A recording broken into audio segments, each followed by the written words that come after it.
What's going on, everybody? Welcome to Showtime Forum Postgame Report. I am Greg Bergman at Bergman Greg on Instagram and on Twitter. And if you're following on Dodger Blue at any point, I accidentally put it onto the wrong station. So I'm sorry, Dodger Blue. I'm sorry that this went out on the wrong thing. It is now on the right thing. And the Lakers, 5 in a row. The Lakers have won 5 games in a row behind a triple-double from LeBron James, who, by the way, the biggest stats you're going to hear tonight, I'm sure you've seen it all over Twitter by this point, but now LeBron James has a triple-double against every single team in the NBA, and he is the only player to ever have done this feat.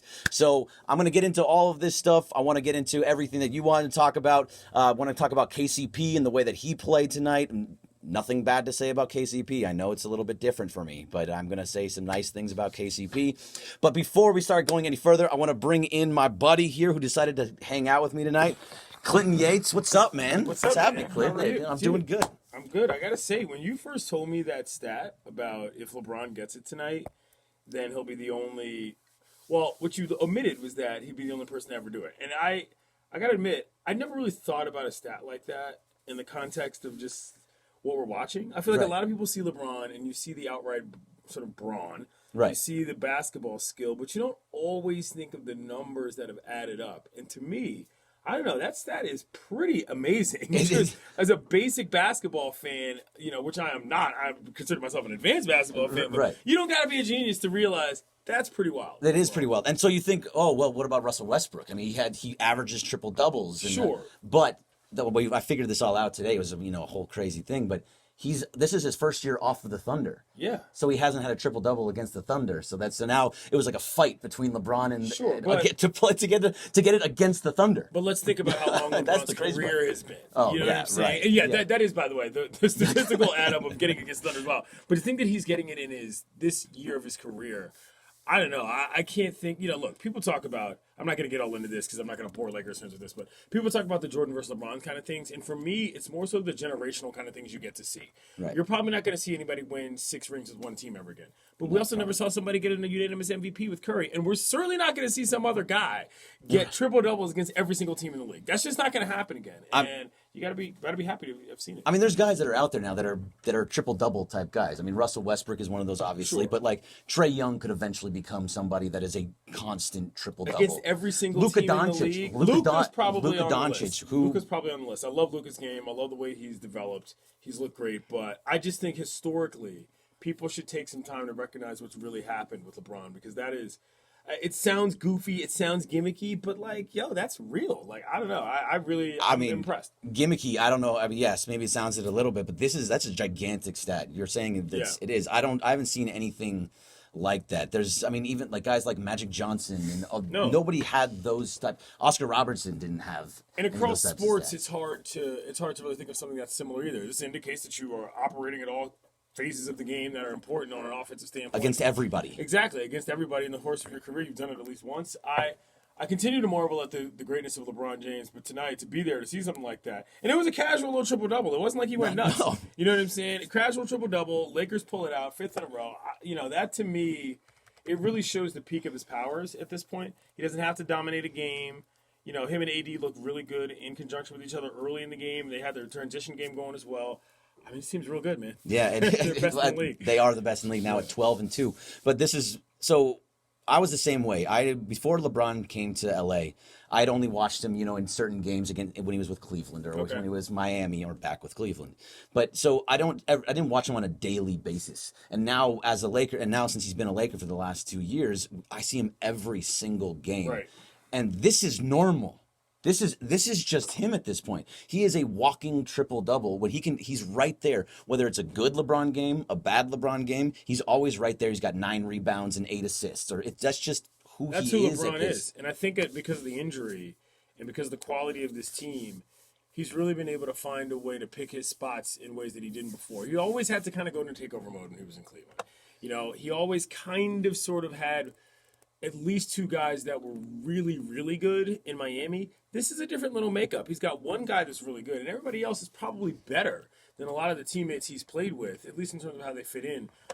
Maybe not better, but I just think that he's really finding ways to get guys involved. We talked about Danny Green when we were sitting, I love by Danny the court. Green. Danny Green's a fun player. Yep. Guys like Rondo are probably taking shots that they might not necessarily. Look, LeBron makes everybody better.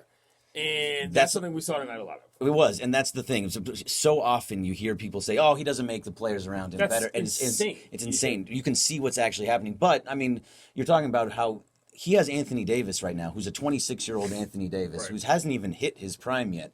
This is the best player he's ever played with. Dwayne Wade has an argument. Chris Bosh has an argument. But at the same time, a 26-year-old before his actual prime, Anthony Davis, who has the skill set of a 1, but plays in any position that he wants to, and be able to hit threes. He had, I think, 3 or 4 of them tonight, and can guard anybody on the floor, is a defensive stopper everywhere, can block shots, and can guard a 1. He was on Dennis Schroeder for a little while. For a little bit. And I don't think it's as much as the notion of what his prime is the skill set that you mentioned. Right.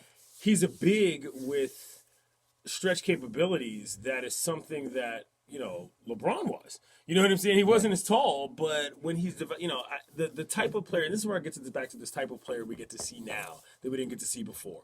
Anthony Davis is one of those guys. It's almost like you can see the generation of basketball passing from one player to another. I mean, passing proverbially, not in terms of the rock. Right. And it's just it's really quite a marvel because I don't know that I thought LeBron was going to be able to be this effective at this stage. I'm not even kidding about that. 17 years in. 17 years in, between injury, between wear and tear, and between interest. You know what I'm saying? That was a real part of this. And the interest is obviously there. The skills are still there. And most importantly, I think if you're a Laker fan, the results are there. Right. And what happened, so obviously you can never deny that, talking about the interests, that LeBron came to LA partly because he wants to be in movies and he wants to have his, we're uninterrupted. He wants to have all that stuff. I'm going to say he enjoys the lifestyle of Los Angeles. Right, which he absolutely should enjoy the lifestyle. Right. But the fact is that he's putting in, because he was injured last year, and now he has this year with the players that he wanted. He has Anthony Davis, who is a legit number 2 with him, who's a possible even 1A, 1B type situation, and you built a roster around him that is what he wants and what Anthony Davis wants. Guys that can shoot the ball, guys that have a little bit of a ball handling skill like Rondo does, and having a legitimate third scorer in Kuzma, who, by the way, I don't know exactly what the problem is. I know he got hit in the eye. Yeah, it was a very weird play. Got hit in the face. He sort of grabbed elbow. it. He was bleeding. bleeding. That bad, and then it looked really bad. That wasn't great. And then he went back into the locker room, came back out, and started taking shots at halftime, and went over and started talking to the trainers, and he was out for the rest of the game. He only played 9 minutes in the game. Hopefully everything is okay with Kyle Kuzma. I'm sure Twitter has way more on that than I can tell you, because just seeing it from the game, that's all we could see. And Mike Trudell has some reports on it that you'll be able to see as well. So Clint, so what we do here is that this is all about the fans. Okay. This is Showtime Forum. It's all about the fans. Questions. Let's see what's going on here. So let's go through some Talk of the to people me. here. I got a little time tonight, Leslie. I know, this is rare. Just so you understand, like, Clinton is obviously from Washington. He's on ESPN all the time and Around the Horn. But so I've been in town for a while, hanging out with these guys here at 710. So it's been fun. And we've been hanging out. We've hung out at the Dodgers games. Yes, we first met. We've met before, but we first hung out the most at the World Series. Well, not the World Series. No, for you, yes. I almost forgot that the Dodgers didn't go to the World Series. Why is that, he was Greg? quiet. He was quiet the entire 5 games of that Dodgers series. Go to the World Series? Yeah, because the Nationals won. Oh. But anyway, I'm still blaming everything that has to do on the Lion cheating Astros, and that's all that matters to me. Yeah. But all right, so Spain Torero 007 says, "What's up, Clint?" What's up? How are you? I got Ben's Headspace says AD defensive. I mean, Player of the year is what it's supposed to say. But it's all about hands down. Yeah. He's got a chance, and I think that's what he wants. That's the Yeah. biggest thing for him right now is that he is actually coming in playing. It's not so much about the points. He's going to get them. Those points are going to come. The rebounds are going to come, which are been a little bit down recently. I think the question you have to ask yourself is, do you need him to be the defensive player of the year for this team to win a championship? Probably not. Probably not, but it's a gigantic help. Sure, it's a gigantic help, but if he's focusing, I think there's still growth in his game to happen where maybe he's not going to be the best defensive player on the court every night. You know what I mean? Maybe that's not what he needs to do to grow to be a better player. He's going to be able to block shots with length and positioning, but I don't know. That's what I necessarily need him super focused on as an individual. As a team thing, that's going to come, and that's I think what's important is that they're going to be playing teams that are very good defensive teams. And let's be honest, the Clippers are the other team that they really have to be focused on. Yeah. And that team is a very strong defensive team with Paul George and Kawhi Leonard and Patrick Beverly being five-star general in the Hands community. Right. And I was getting to Patrick Beverly. Well, also Montrezl Harrell playing very, very well.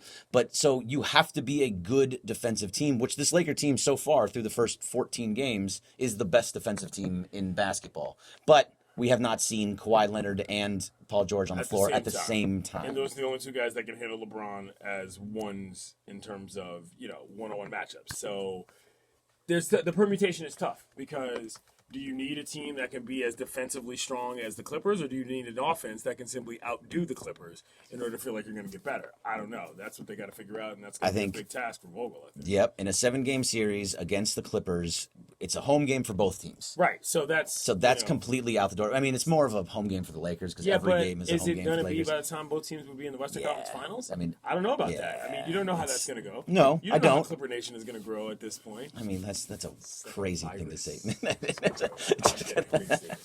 All right, so we got Donovan Bryant 8 says, "What's the Lakers' biggest flaw you're seeing at this point in the season?"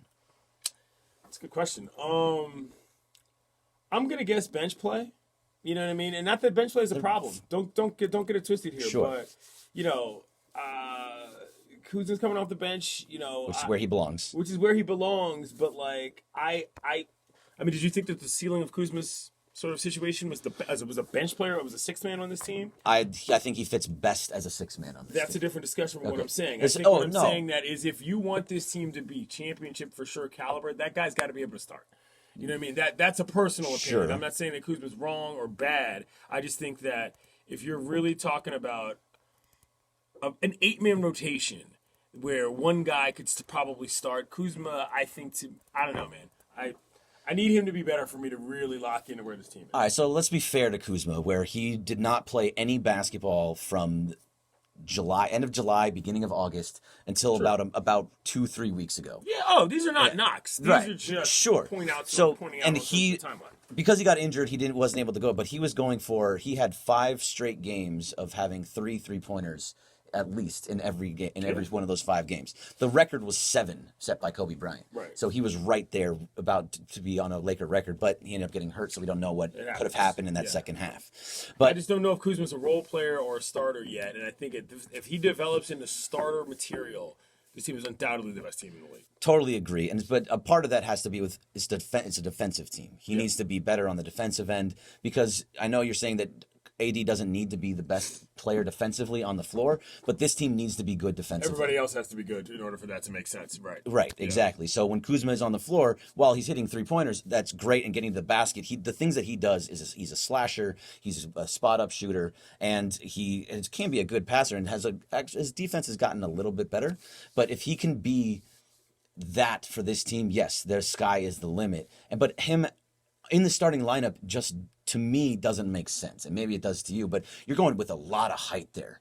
Because then you have JaVale or Dwight Howard. JaVale starting along with Anthony Davis, LeBron James, Danny Green, who's also big. Okay, so the JaVale discussion is a different one. Okay. Like, JaVale starts because they choose to start JaVale. I don't know. I mean, are you starting JaVale in the NBA finals? So do you prefer Dwight Howard then? Is that what you're saying?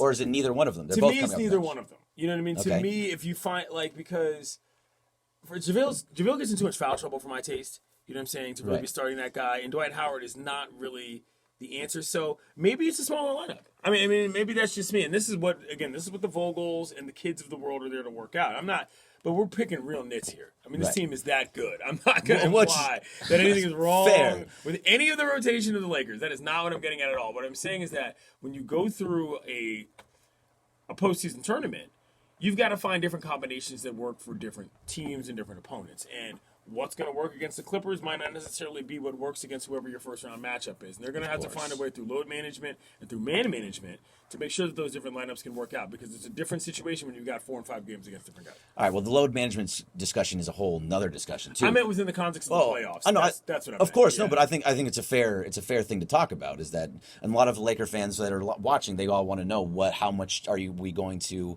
load manage LeBron? How much are you going to load manage Anthony Davis? Because this is what's happening with the Clippers. They've said, I don't care about the regular season. Mm-hmm. We're going to give Kawhi Leonard 25 games if he needs it. We're going to give Right. Paul George 12 games if he needs 25, another 20 games between him. It doesn't matter. But LeBron, and they're playing so well right now, what is the best way to load manage those guys? Because you need 17-year LeBron healthy and Anthony Davis healthy in the postseason, not in November. It's tough because, particularly with AD going through what we're just going to consider actual aches and pains, that's a difficult thing to judge because, and Greg, we talked about this before, this is where I get concerned about, not the leadership. Everybody gets freaked out when I say, oh my God, I'm concerned about the leadership. That means everybody's a terrible leader. No. But who's making those decisions is an interesting question, because we've heard LeBron say, hey, if I'm not injured, ain't no load management. Right. Which is a kind of tough thing to sort of negotiate in the context of, well, are you getting enough reps with AD in terms of on-court play? Is anybody going to be upset if one of these things is not communicated correctly to the other? So, to me, it's about much more than just the number of games in that situation. It's about how those communication channels are managed as much as the actual load itself, because you don't want a situation where AD is like, hey, forget load management, I've been playing hurt for 10 games. Right. Well, I'm taking these next 10 games off anyway, or whatever the case may be. I'm just using numbers there randomly. You just want to make sure that is something that's at least everybody's on the same page regarding what the plan is, regardless of what the plan is. Right. And I think this team when it comes to LeBron is everything. He's going to do whatever he wants. He's going to say whatever he wants. Yes. This is definitely Planet LeBron, and we're living in it. And because of it, we're 12-2. And Yeah, because, I mean, this is good as it gets. Right. This is what you buy into when you fall into orbit on Planet LeBron. Right. This is what we wanted. You're banging out guys left and right in terms of squads. It's great. This is what you want. Right, and you get a game where this was close, a situation where they didn't beat up on a team. They kept them around. There was a 2-point game with only that was 2.5 minutes left in the game. This game was over early. It always felt like that, but the Thunder always just kind of hung around because of one guy who, by the way, we were talking about it during the game. Dennis Schroeder, when did he shoot like this? I don't know. I've never seen this from him. Was he? Let me ask you this: did he play in the World Cup this summer with Germany? He might have. Once Kyle Kuzma was out of it, I was like, all right, I'm done. This is a side and discussion, they suck. but I believe very strongly in guys improving after playing with their nations in tournaments over summer. This is why I'm so upset that Ben Simmons didn't play with Australia. Right. I was like, bro, you got a perfect Got a opportunity here to improve your game and do some things, and you decided to just sort of hang out. Like, that's fine, but those are kind of tournaments where you get in there, you get a little more rest. By the time the season starts, you're good to go. Well, that's what Klay Thompson said when he came back from Team USA. He said, I got better by being on this team. Right. Yeah, and that's why I was happy that Kyle Kuzma was on it. He ended up getting injured, and now we don't know what sure. But I mean, he's playing well, but it's still at the same point. Quality reps against actual talent. It changes everything. It does. I got time for one more question. All right, let's see. Let's find a good one here from them. Was sorely missing against Schroeder tonight. That's not. Let's see. I think Kuzma. There's only one nation, Raider Nation. Come on. Okay, there is. Come on. It is. It's about to be Vegas It Nation. is Raider Nation. No, it's Raider Nation is Vegas. Doesn't matter where it is. I stayed at a hotel, by the way, where I could see that being built. Last time I was in Vegas for the winter meetings, and it was like, I don't know. I felt like I was watching the Death Star being built or something. They fit perfectly there. They do. They do. I'm very happy as a Raider fan. I'm very happy that they're going to be in Vegas. Way off topic here. Yeah, I know that's going everywhere. But no, totally fine. All right, so let's go with this one then, since this is just an all-around question. Who's going to win the MVP this year? It's from Dinesh Ronaldo Jr. 7. Yeah, who's that? Man, how are you? So, okay, two things about this. There's who I think is going to win MVP, and then there might have been a discussion with somebody I work with who was afraid to say this on television. Oh, no, and who's that? Oh, come on, air that person out. But let's just say there was discussion about, okay, let's look at the 2 LA teams, and let's just take the 4 guys there off the rip. Kawhi, Paul George. Right. Both of those guys are legitimate MVP candidates in any sense of the word. Yeah. Paul George was a legitimate MVP candidate last year, and that was crazy. He wasn't even playing with the Clippers. Let's just say they take votes away from each other. They're going to. Let's look at the Lakers. LeBron James and AD. Let's just say they take votes away from each other. Yep. Can you name me the other player who has, A, for lack of a better term, kids at home listening, sex appeal, just in terms of the style of his game, and B, is on a team where he can outshine the other guys just enough and they can still succeed? He's younger than you think. It's not Giannis Antetokounmpo? It's not Giannis. It's Luka. It's Luka. And Luka is a guy who enters the MVP discussion I did not even think about in a Luka. very interesting way. Of course, Giannis, and look, Giannis is there. And because there's nobody else on that team. And no, there's nobody else on that team. But Luka is an interesting discussion in the MVP race because if everybody else starts stealing, and the Bucks aren't that good for whatever reason. Let's just say, listen, the Bucks are great right now, but let's just say for whatever reason the Bucks fall off. And you know how the MVP voters are in the NBA. They want to give different guys different things all the time. It can be a floating award, just for the sake of doing it. Look at Luka as a guy that could sneak into that MVP race in an interesting way. Dude, he was the youngest guy ever to record a show. I mean, did you see that game last night? Yeah, no, I didn't watch that one, but I just know that Go back and check that out. I mean, not to say that he needs to tell you what to do here, but stop telling me what to do. His skill set. We talked about skill sets before. His skill set is amazing. It's not all flash. And this is the biggest thing. He has a chance because right now the Mavericks are 8-5. And if they're in the if they take a team that was out of the playoffs and move them in because That's of the Luka, kind of thing that voters love. Yes, absolutely. Especially with how Kristaps has not been a unicorn to say the least recently. But not living up to the nickname. No, he's not because that's what happens with big men when they start getting hurt. That's kind of the end of them. But no, Luka has a very good chance. I just think.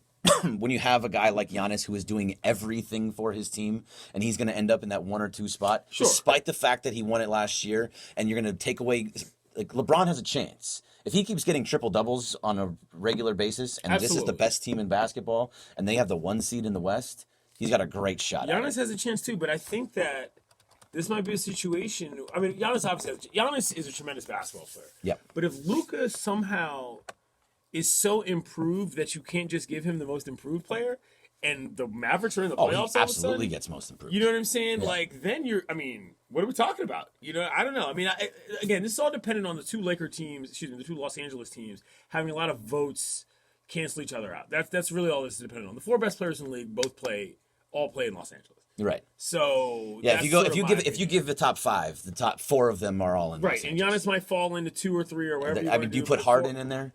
Maybe, but what is before you go, because I know this is totally off of the Lakers subject, but what do you think of Harden's game? Are you a guy that thinks that I don't find it aesthetically displeasing. You don't find it displeasing? I don't find it strategically offensive, but I also happen to not necessarily find it long-term effective. I mean, and that's where he can shoot. He can shoot, but what I'm saying is that in terms of the concept of, look, if you had to play, how many games do you have to win total in the playoffs? I mean, so you play 16. 16. If you had to play 16 playoff games against 16 different teams in different scenarios, it would work. The problem is that when you get into a series context, that isn't effective because it doesn't take long to figure out his trends or at least tire him out and doing the same thing when you play him twice in a row. Right, and refs are not going to call every single foul in a playoff series. He gets extreme advantage by simply playing a different team every night, which is fine. But it's not that he necessarily doesn't have the clout, not the clout, but the clutch gene. I think it's just a different game. And so D'Antoni's got a real tough job, but they look good. And I think, and this is the last thing I'll say about this, we've talked about this before. The value of having guys being able to play wherever they want in the NBA is that they get to play with their friends. And they probably play better. And Westbrook and Harden like each other. As simple human beings, that matters when it comes down to coaching a team. And that's why they're 11-3. Exactly. And that's also why I'm really appreciative of Giannis Antetokounmpo, just because he is the guy that he doesn't want to play with anybody else. No. He wants to be the man. I appreciate that he doesn't go play with guys in the offseason. He's not friends with them. He wants to kill everybody. He wants to be. He's also to feed us. It's the Mamba mentality. That's true, but he's also speaking of Mamba mentality, he's also not an American. So I don't really expect him to be on that level. I just say that from a simple context of grew up in a different place. It's a different mindset when you get to the league in terms of what your job is. Sure. In terms of how you relate to guys, because it's not the same. My point is, though, is that Westbrook was considered a bit of a liability personality-wise in terms of when he was on the Thunder. People were like, oh, nobody wants to play with this guy. It's a big disaster. Well, he's with another superstar that he actually likes.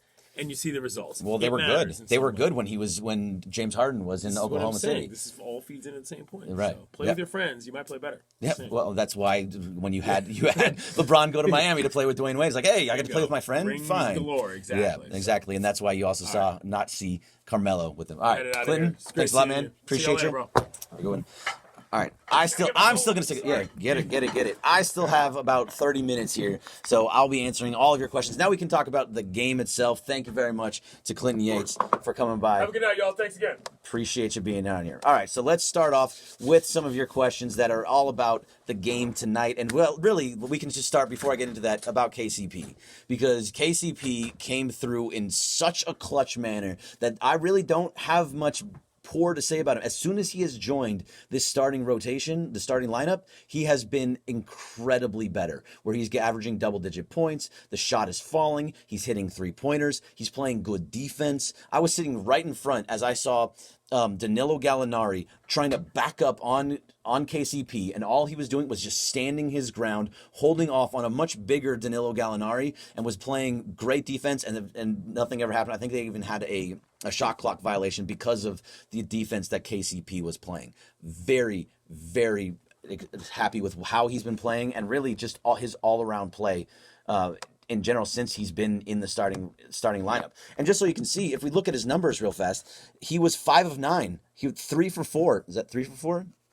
Yeah, 3 for 4 from three-point range. He had 13 points. There was only 3 guys in double-digit points tonight, and 2 of them, besides Davis and LeBron, it was KCP. KCP was the other guy. And now we can talk about how maybe it could have been a Kuzma night where he was one of those guys, or it could have been somebody else. But for the most part, Kuzma being out hurt that because he's one of the bigger scorers. But KCP came through and hit a gigantic 3. It was 109-107 with about a minute and a half left, and KCP hit a 3 to put it up to 5, and that was basically it. That finished off the game.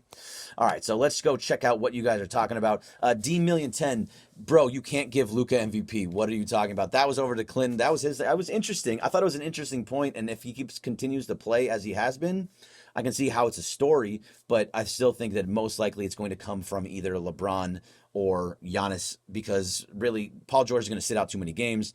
Kawhi Leonard's going to sit out too many games, so he's kind of out. You're not going to give it to Harden again because nobody likes the way that he plays. I got Arlene, DJWI. What's up, Arlene? How are you? Happy to see you back. Greg missed you. KCP has been a surprise. Agree? Yes, absolutely. So back to D10010.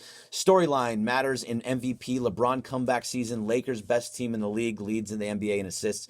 I think that's what's going to probably do it. If LeBron is continuing to be the guy is leading the league in assists throughout the entire year, he's getting triple doubles. They're getting the big numbers. He kind of has to be the MVP. The only issue is that he does have Anthony Davis on his team, who's going to be averaging high 20 points. He's going to get 4 or 5 blocks a game like he has been because he's a freaking monster. He's going to be getting steals. Look at tonight's line for Anthony Davis. And I think we can talk a little bit more about him as well. 34 points, 4 steals, 2 blocks, 7 rebounds, which was low, and 4 assists. So the 7 rebounds is what's kind of interesting to me because his game is changing. I thought that coming into this year that it was going to be LeBron that his numbers for the rebounds were going to drop because of Anthony Davis, JaVale McGee, and Howard, but we're starting to see over the last few games that Anthony Davis's numbers are out. He's starting to pull back a little bit, shooting more jumpers, shooting more threes. Like tonight from 3-point range, Anthony Davis was 3 of 5. So which great numbers. 3 of 5 is fantastic. He was 3 for 3 at one point. But he's taking 5 threes. That means he's stepping away from the basket. He's still going to get his lobs. He's still going to get a lot of buckets at the rim. But he's away from it, so he's not getting those defensive boards. And he's usually playing against a guy that maybe is more of a pull-back guy. Different tonight with Steven Adams and Nerlens Noel, who are not guys that are going to pull you away from the basket. So that's a little bit interesting for me. Donovan Bryant 8 says, is Vogel going to want to start Rondo over Bradley? I think Bradley has, and once he's back and healthy, I think Bradley has that on lock for him for quite some time. Now, to be fair, Rondo has made this team run. Rondo has made this team better offensively. He's not the best defensively. He hasn't been terrible. I would love to see actual analytics on his numbers for the defensive end. But for the most part, Rondo is not a good defender. And what you're going to see is most likely is that Rondo is going to be, but he gets that offense moving. He had 8 assists in like 14 minutes. In the first half, he had already had eight assists, and he was just moving the ball and finding open guys and all the things that you kind of need from Rondo to be there. So, and to end of the game, he had 10. He ended up with 10 assists and a positive number. When you win a game, a lot of times those are positive plus minuses. I'm not a big fan of plus minus, but either way. Real Realtor Rob, Greg, do you think Frank is going to have an issue with minutes for this team? We are so deep. Yes, I think there's going to be times when there's going to be issues with minutes. I think that you're going to start seeing guys lose out minutes. Quinn Cook, I thought, had maybe a few too many minutes tonight. He had 15, and he was missing wide open threes. You can't do that. If you want to be on the floor, you have to hit the wide open threes. I'm not talking about with guys with hands in your face or at the end of shot clocks or anything like that. When somebody like Alex Caruso drives to the middle of the paint, pops out to a wide open, nobody within 10 feet of Quinn Cook, missing that three, that's a big deal. That does not get you minutes. That allows guys like Troy Daniels to get back into the rotation and try and hit those threes. I think Caruso's always going to get his minutes. That's always going to be there because of the way that he plays defensively. He's going to hit a couple threes. He's going to get to the basket. He's going to do things that help out this team a lot. So Caruso has earned his minutes, and he's going to continue to get them. Laker Facts saying exactly what to help me with my point. 1 of 5 field goals for Quinn Cook. He was 1 of 4 from 3-point range. So that's what I'm talking about. He did hit one, but there was kind of like a last second type of thing. But besides that, he's missing wide open threes. Hitting those are the big ones. And as Stevie the 85 says here on Instagram, Bradley drilled shots, plays full court. Exactly. He is an in-your-face defender. He's a guy that's going to bother you. He'll get some fouls because of how he plays, how he's right up on top of you. But at the same time, he's going to play the type of defense that Frank Vogel wants, and that's why I think he stays in the starting lineup because of that type of thing, because he's going to get into the face of Damian Lillard, and he's going to bother the hell out of him. He's going to be on CP3 and bother the hell out of him. He's going to bother these guys the smaller, quicker guards that you need. He's going to be the guy that's on Russell Westbrook. Danny Green's going to be on the big-time shooter, when he's going to be on Harden, and those are the types. I mean, Danny Green's going to get some fouls because that's how that game works, but either way. Bernie MX32, go Lakers from Rosarito Beach, Mexico. Hey, from Mexico, that's very cool. Toner 2007, Rondo is playing too many minutes. I think he's okay, but he shouldn't be playing too many minutes. So with Rondo, he's just coming back, so he was out of minute restriction, so he was getting around that 20-minute mark. He started off around 15, then he ended up right around 20, and then now he has no minutes restriction, so now you kind of need to play him in there. And really, the offense was running better when Rondo was in because he was moving the ball around and finding openings and getting into the paint and then having a drive and a kick type situation. He does need to take a three-pointer when he's wide open. Those are the times that you need to take him. When there's a hand in your face, that's when I don't want Rondo shooting him. So there was a one series where he had a three-pointer with a hand in his face that he shouldn't have taken, and then he was wide open and he didn't take it and he got to the rim. He ended up getting fouled but it was fine. Al's Acoustic, hello Greg, strange seeing you without a hat. This has become a thing apparently now, is whether or not I'm wearing a hat. When I come to a Laker game, I guess I could bring a hat, but I can't wear a hat at the stadium because all my hats are team oriented and they don't like that. So I just, do my hair, which this is what it looks like after putting headphones on and doing for Mason and Ireland and all that kind of fun stuff. So I like wearing a hat. If I could wear a t-shirt, shorts, sandals, and a hat every day of my freaking life, that's what I'm going to be doing. Eric V24 says mythical money. Yeah, I'm killing everybody in mythical money. Makes me happy. Should I say the name? You know what? Who cares? Sure, I'm going to say the name. Your bitch want AI. That's the name of this person. It says, who should the Lakers be eyeing as a buyout option if they whiff on Iggy? I think it really is just going to depend on who's in that buyout market. We have to actually see the people that are on the buyout market, whether or not that's who you're going to go after. And here's the thing. Right now, if you go get Iggy, which you absolutely do, you have to cut somebody. The Lakers are full up. They have 15 roster spots and 2 two-way players. There is nobody, and you're not doing anything with the two-way players. They have 15 roster spots filled right now. So you have to get rid of somebody, whether that's Jared Dudley or Troy Daniels or Boogie Cousins, whoever it happens to be, you're going to have to cut somebody to put it. So you have to be okay with that. Now, if it's for Andre Iguodala, I'm okay with pretty much doing that for almost anybody. I mean, not almost anybody, but a lot of the bottom of the rotation. Troy Daniels, Jared Dudley, Boogie Cousins, all those guys, I'm okay with moving a lot of them, especially if you're getting Andre Iguodala. If it's for Jamal Crawford, which I know a lot of people want to know, Eric V24, what do you think of Jamal Crawford? I think he is a fantastic scorer. He can still score in this league. He just plays zero defense, and I think there's already enough guys on the second unit that doesn't play any defense that I would love to have Jamal Crawford. I just don't know who you're getting rid of to do that. Maybe it is Troy Daniels. I don't know. And Toner 2007 is also on, do you think Troy Daniels has disappointed so far? Yeah, I mean, a little bit. He has games where this is what's going on with this team, though, where you have games where it's Quinn Cook that's going off, or it's Troy Daniels that's going off, or it's Danny Green, who is always a threat to go off. Kuzma can do it. Rondo every once in a while. Dudley has, by the way, let's just say this, Jared Dudley, 100% from the three-point line this year. It's 4 for 4, but still, he's 100% from the three-point line this year. Real Realtor Rob, Lakers have a 10-man rotation right now. Caruso, Kuz, Rondo, Dwight, KCP off the bench. Yes, I mean, and obviously KCP starting while Avery Bradley's in, but that's a 10-minute, and that's also if you're not playing Troy Daniels, if you're not playing Jared Dudley, who has been getting some minutes. So, SoCal King 32, I've heard 2 trade rumors. Here we go with the trade rumors. I get it, SoCal King, but most of these are trade rumors, and they're not anywhere near real. One is KCP for Jay Crowder swap. Okay.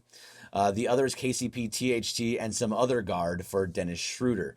All right, I understand why you want to move KCP. He has played well. I have no KCP slander tonight, making that very clear. No, nothing bad to say about KCP this year for this game, and actually for the last 3 games, to be honest. But at the same time, let's really think about this. KCP cannot actually, if he doesn't want to be traded, he's not being traded. It's all totally up to him.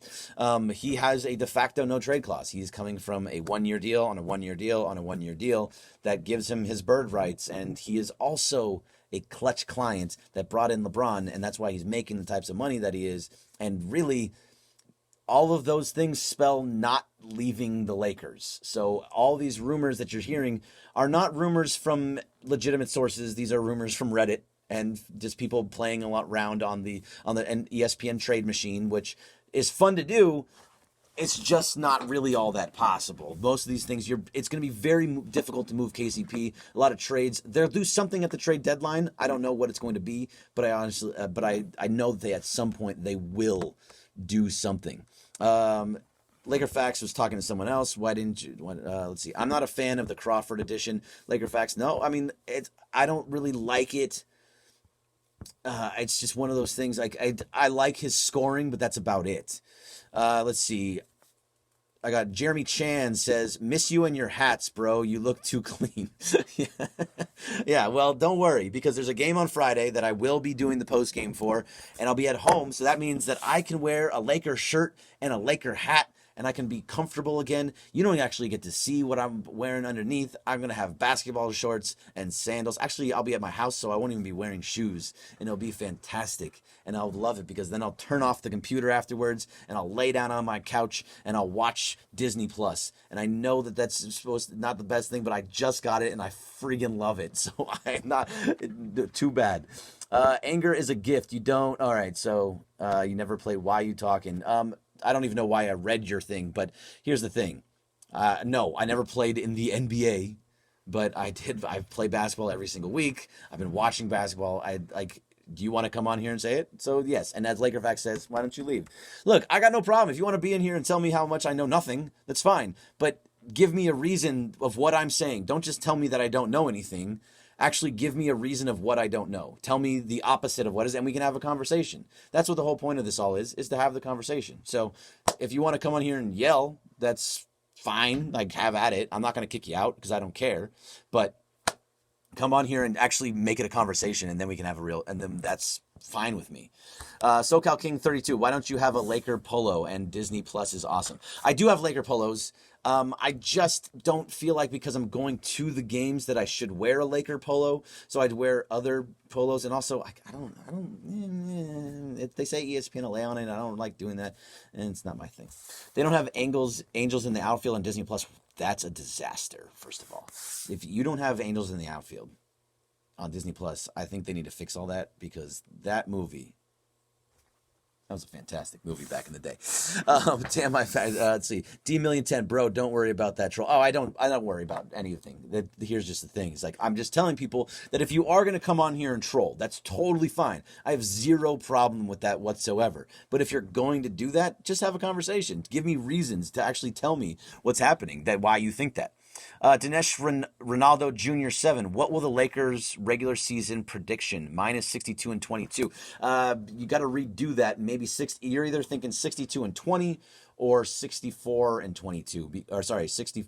It's either 62 and 20 or it's 60 and 22, because there's only 82 games in the season. So whichever way you want to go with that, I mean, 62 is a lot of wins, but the way that they're playing and the way that they're getting all of these games in early. Winning all these games early, 62 wins is not out of the realm of possibility. I had 54, 55 to start the year. I think that's still about right. They're going to go on a little bit of a losing streak at some point. There are going to be games, what's happening. But 60 wins is very, very possible now. This is a team that can absolutely get to 60 wins. I still think 55 is about right, but I don't know, with the way they're playing so early and the way that there's a bunch of really bad, the teams that they make teams look really bad, 60 wins. Maybe not so bad. Let's see. Jonathan Williams 100s. I want to play for the Lakers. Of course you do. I would love to play for the Lakers too, but it's very difficult to do that. So Anger's a gift. He moved over over to the Instagram, so I appreciate that. You don't know the difference of offensive plays and defensive formation. Okay. Yes. First of all, I do, but that's just a comment. So tell me something. I'm happy to do this with you, Anger. Anger is a gift. You're bouncing around here, so I'm happy to have this conversation. What is it that you don't think I know? So we can have that, and then tell me why I'm wrong. For the most part, it doesn't work out that way. Lord Raider on YouTube says Greg knows what he's talking about. Very knowledgeable. I appreciate that, Lord Raider. I appreciate it. Don't need it, but I appreciate it. Sam Medina 86, bro, this is such a fun time. I understand it so early. Thanks for holding it down, Greg. Of course, I'm happy to do it. But here's the thing. No, I didn't kick anybody out of the Twitter feed, Anger. My hands are here. I would not do that. I don't kick anybody out. I don't. Never have, never will, because I don't care. This is a fan for fans everywhere. So here we go. So Rind Vasily says Lakers should move back to the Forum. No, yeah, they're not moving back to the Forum. They're under contract with the Staples Center for I think another 4 or 5 years. I don't remember the exact number, but I know they've been working for a while. Let's see. Team Black Beast. Bergman, what do you think the Lakers should do to improve the team, if anything? There is improvements that still can be made for this team. It's the shooting. They're not shooting well right now. This is not something that's a secret. I mean, they don't have the shooters that they kind of need. KCP has become a better shooter, and that's why as he's starting to kind of find his rhythm. But I don't trust a lot of the guys that are on the second unit, where like I trust Kuzma. Rondo is not much of a shooter. He's more of a playmaker. Quinn Cook and Jared Dudley and Troy Daniels and even Alex Caruso, I don't trust as much with the three-point shot. And I think you need to have a consistent three-point shot on the secondary unit. So if you are going to make a trade, if you're going to do anything that's going to help out this Lakers team, it's going to be around the trade deadline or possibly an Andre Iguodala type, which would be fantastic. We don't know what's going to happen there. But it's a two-way player. They need a guy that is just there to play roles, and that's what everybody on this team needs to be doing, playing to their role, and that's why Dwight Howard's playing so well, because he's doing just that. But you find a guy that can somebody that is a consistent 3-point shooter. Now, the guy that would make the most sense, although I don't think he's going to move, but a guy that's like JJ Redick, who is just a knockdown shooter that can get you 3, 4, 5 3-pointers in a game, because that's just what he does. And he's just a heady player and has been playing. Like, that's the type of guys. I don't think New Orleans makes any type of trade with the Lakers again after we just got Anthony Davis from them, but that would be the type of guy that I could see, that I would love to be seeing. What shooters are available, though, SoCal King? Nobody right now. There's not anybody that's available, because nothing can happen for another just under a month now. December 15th is when the buyout and when the trade deadline is coming, or when you can start trading guys, because this team, everybody that was picked up this year cannot be traded until December 15th. And Kyle Kuzma was obviously not going to be traded, but he's a guy that would, again, not being able to trade these guys until December 15th. So nobody's moving until at least December 15th, and I don't even think that's going to happen. Kevin Meteora, if DeMar DeRozan gets traded to a random team, does he possibly get bought out? If it's a bad team, but I don't see why a bad team would go after DeMar, because he is a legitimate scorer, but he doesn't shoot the 3-ball very well, and that's a huge thing, and that's kind of what this team needs. It's LeBron and Anthony Davis shooting all over the floor, threes at the basket, but then everybody else is to be to be in their position. You have Danny Green immediately move into the corner, or you have Troy Daniels. You'll see it all the time.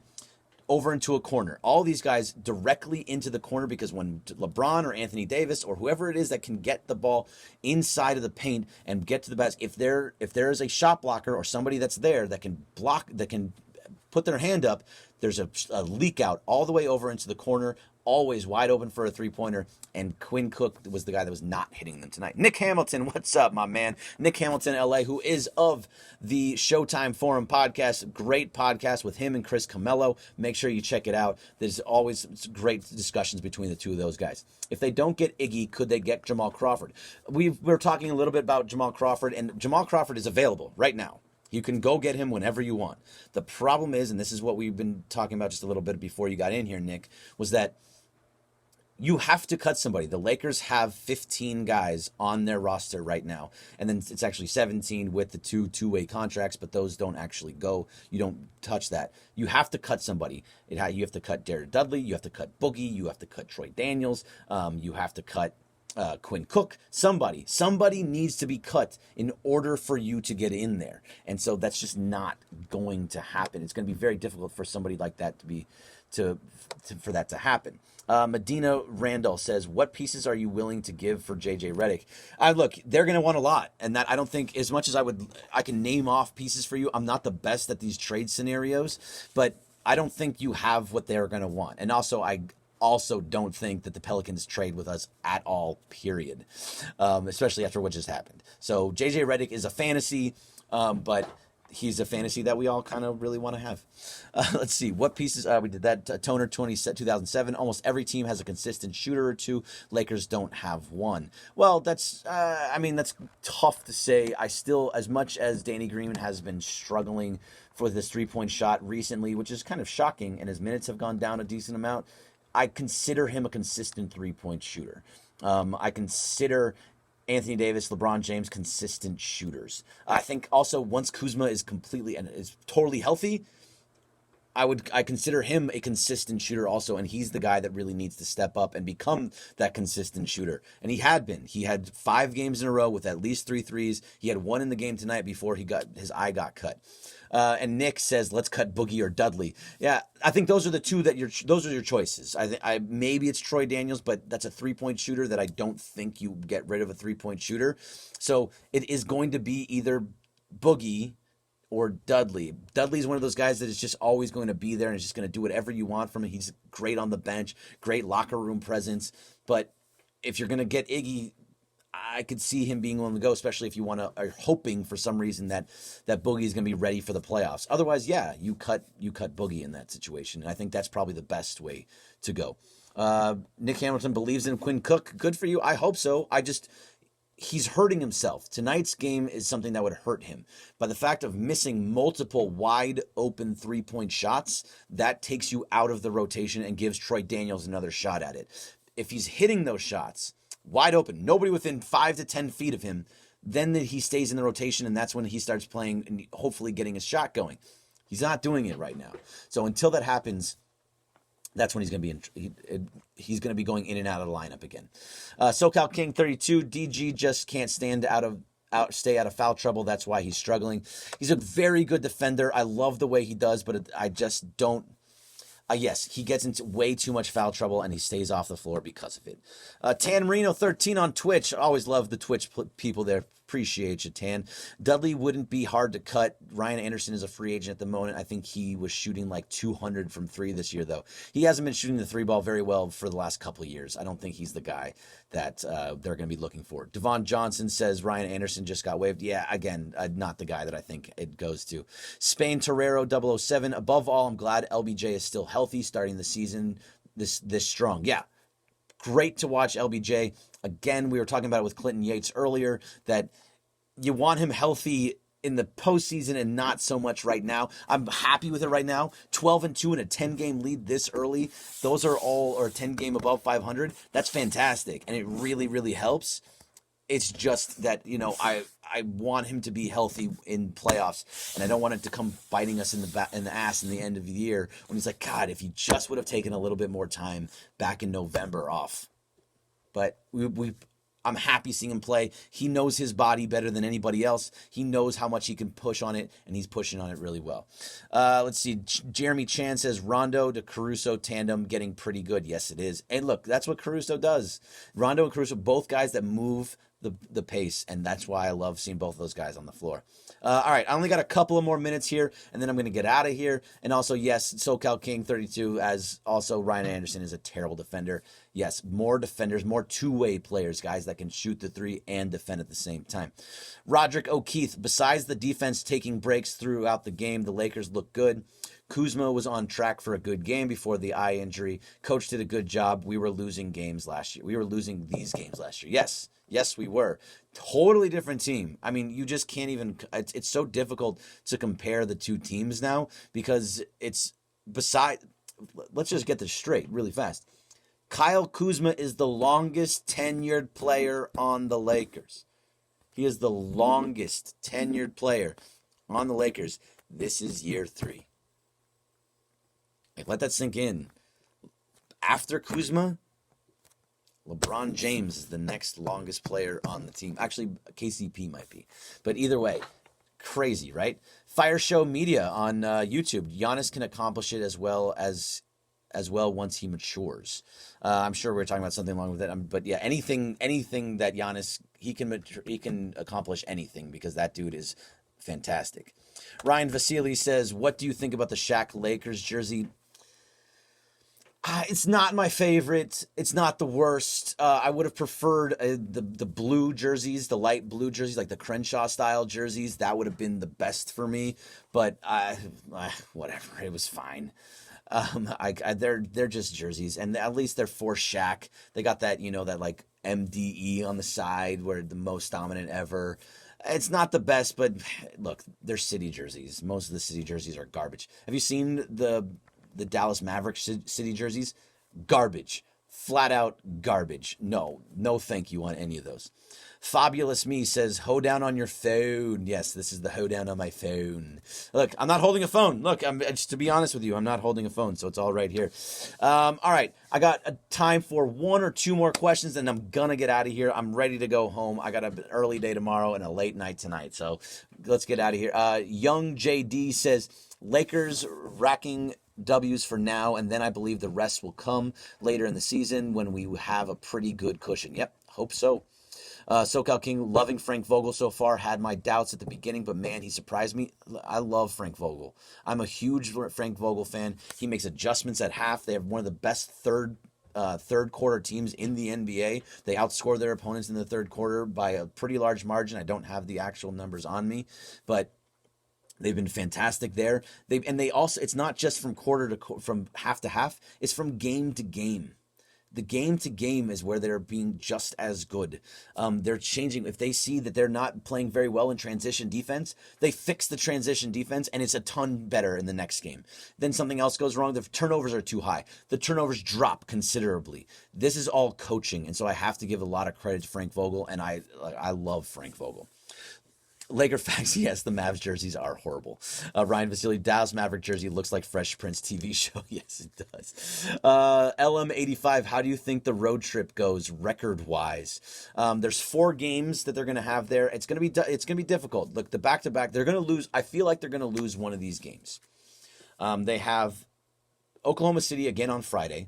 Then they have Memphis on Saturday. I'm doing this all from my brain, so I don't know if it's all absolutely correct or not. I think they have San Antonio on Monday, which is kind of a tough game. But they did beat them in San Antonio just recently. I think if you're going to lose a game, it's going to be because you just played the same team, Oklahoma City, in Oklahoma. Maybe, I don't think they have the scoring to do it. So I would give it to the back-to-back with Memphis, if Ja Morant has a big game, or on the San Antonio game. And I forget who's after the San Antonio game that's not clicking on who it is, so I'm sure someone will get it to me real fast. But whoever it is, I think they end up going 3-1 in that. I think there's gonna be a loss in there. I just do. I can't expect them to end up being 16-2 when all is said and done. Maybe that'd be awesome. Oh yeah, the Pelicans. Pelicans, kind of like a revenge type game for Brandon Ingram. I could see him going off. So maybe the Pelicans, that would be brutal though. You really got to go into that Pelicans game and win. You really do. So I'm going to say 3-1 with a loss to San Antonio in San Antonio, even though San Antonio's not playing very well right now. I just can't, I mean, I would love to see 4-0, but I just think it's going to end up being 3-1. All right. That's going to do it for me. Thank you very, very much for being on the Showtime forum. I appreciate y'all for being here. I'll be back on Friday against this same Thunder team, but much, much earlier. Thank you to Clinton Yates for joining me for a little while there. Appreciate him. Go ahead and follow him at Clinton Yates, and follow me at Bergman Greg, at Bergman Greg on Twitter and on Instagram, and make sure you're following Showtime Forum for all of your great Lakers news. It's going to be all original content from Showtime Forum moving forward for the most part. There's going to be a couple things here and there, but we're moving away from aggregation. We're going to all original content. It's over the next year. We are going to be just original content, so make sure you're watching out for the Showtime Forum content. It's going to be good stuff. It's going to continue to be good, and we're going to have a ton more stuff coming out for you. So please follow Showtime Forum, and I appreciate y'all for being here. I'm done for the night. I'll be back on Friday. Have a great one. See you.